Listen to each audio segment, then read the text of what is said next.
નમસ્કાર મિત્રો, વિડીયોમાં તમારું સ્વાગત છે। તો મિત્રો, અત્યારે હાલની ખૂબ જ મોટી અને દુઃખદ ખબર સામે મળી રહી છે। ત્યારે મિત્રો તમને જણાવી દઈએ કે રાજકોટમાં આધેડની જાહેરમાં હત્યા। જી હા મિત્રો, અત્યારે હાલની આ ખૂબ જ મોટી અને દુઃખદ ખબર સામે મળી રહી છે। ત્યારે મિત્રો, રાજકોટના જસવંત તાલુકાના શિવરાજપુર ગામ પાસે જાહેરમાં એક આધેડની ઘાતકી હત્યા કરવામાં આવી છે।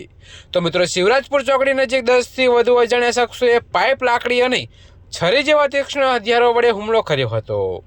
જી હા મિત્રો, અત્યારે હાલની આ ખૂબ જ મોટી અને દુઃખદ ખબર સામે મળી રહી છે। ત્યારે મિત્રો, તમને વધુમાં એ પણ જણાવી દઈએ કે આ હુમલામાં આધેડનું મોત નીપજ્યું છે, જ્યારે તેમનો દીકરો ગંભીર રીતે ઘાયલ થતાં તેને સારવાર માટે રાજકોટ સિવિલ હોસ્પિટલમાં ખસેડવામાં આવ્યો છે।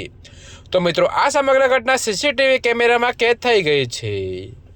જી હા મિત્રો, તો અત્યારે હાલ માટે આટલું જ। મળીશું નવી અપડેટ સાથે। અને જો તમને અમારા વિડીયો પસંદ આવતા હોય તો વિડીયોને લાઇક, કોમેન્ટ, શેર અને અમારી ચેનલને સબસ્ક્રાઈબ કરવાનું ભૂલતા નહીં મિત્રો।